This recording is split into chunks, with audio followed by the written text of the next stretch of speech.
Assalamualaikum warahmatullahi wabarakatuh. Yang saya hormati Bapak Andi Nur Rahman STMT. Perkenalkan, nama saya Dede Intan dengan NPM 203402006. Di sini saya akan mempresentasikan hasil penelitian PKM Karsa Cipta yang berjudul Mesin Penampung Kertas Daur Ulang. Berikut adalah penjelasannya. Latar belakang dari penelitian ini adalah sampah kertas tentu saja memberikan dampak buruk bagi lingkungan. Tingkat konsumsi kertas di Indonesia sangat tinggi. Ini mengakibatkan gundulnya hutan dan akan menimbulkan berbagai bencana. Mesin penampung kertas daur ulang ini diciptakan untuk mendaur ulang kembali sampah-sampah kertas yang ada agar dapat digunakan kembali. Mengingat keadaan hutan saat ini yang semakin memburuk karena penebangan pohon, dengan mendaur ulang kertas dapat membantu menjaga keseimbangan alam dan mencegah dari pemanasan global warming. Daur ulang kertas merupakan pemanfaatan kembali sampah kertas untuk dapat digunakan kembali. Metode daur ulang kertas ini dapat digunakan sebagai solusi pemanfaatan kertas agar dapat mengurangi dampak buruknya terhadap lingkungan. Proposal ini dikembangkan untuk menjaga stabilitas kertas yang ada dengan memanfaatkan sampah kertas untuk didaur ulang. Mesin penampung kertas daur ulang ini akan memudahkan seseorang atau masyarakat untuk mengumpulkan kertas yang sudah tidak terpakai. Dengan terciptanya mesin penampung kertas daur ulang ini akan memberikan manfaat di antaranya. Yang pertama, mengurangi sampah limbah kertas di lingkungan sekitar. Yang kedua, menghasilkan pendapatan bagi masyarakat. Dan yang ketiga, menghemat pohon dan membantu dunia dari global warming.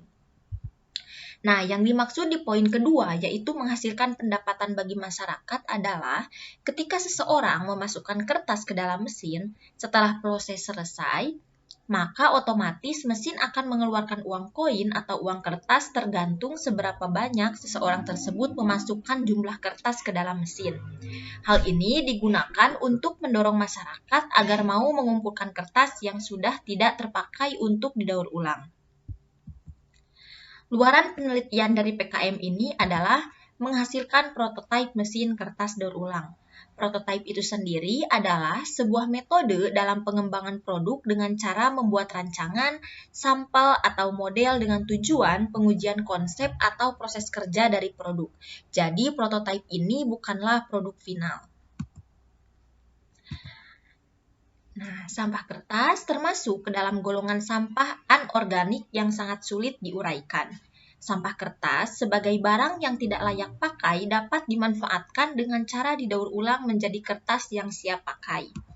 Nah, gambar di samping merupakan salah satu contoh penumpukan sampah kertas yang sudah tidak digunakan.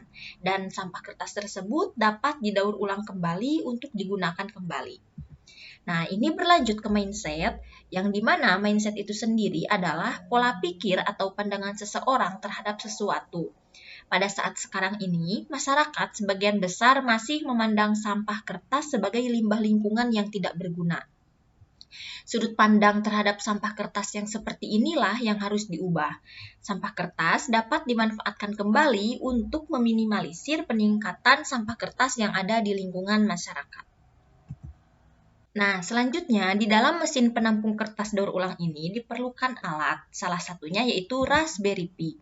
Raspberry Pi merupakan sebuah komputer mini seukuran kartu kredit.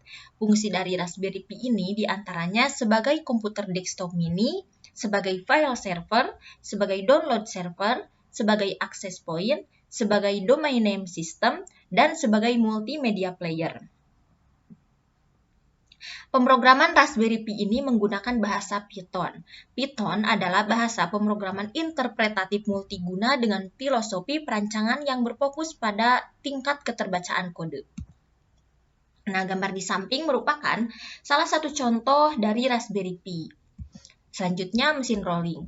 Mesin roll adalah suatu alat yang digunakan untuk merubah bentuk maupun penampung suatu benda kerja dengan cara mereduksi. Jadi, rolling ini merupakan suatu proses di mana ketebalan dari benda direduksi menggunakan daya tekan menggunakan dua buah roll.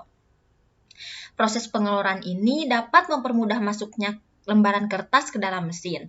Mesin rolling ini dapat mengurangi ketebalan dari kertas tersebut atau dengan kata lain menipiskan menggunakan daya tekan. Nah, gambar di samping merupakan contoh dari mesin rolling. Selanjutnya adalah monitor. Monitor adalah perangkat yang berfungsi untuk membantu pengguna mesin agar memudahkan proses kerja mesin. Tinggi titik pusat layar monitor ini adalah 140 cm dengan pertimbangan akan lebih mudah bagi pengguna untuk menunduk daripada mendongkrak ke atas. Monitor ini sudah dilengkapi dengan fitur touchscreen. Selanjutnya adalah sensor proximity. Sensor proximity adalah alat pendeteksi yang bekerja berdasarkan jarak objek terhadap sensor. Karakteristik dari sensor ini adalah mendeteksi objek benda dengan jarak yang cukup dekat.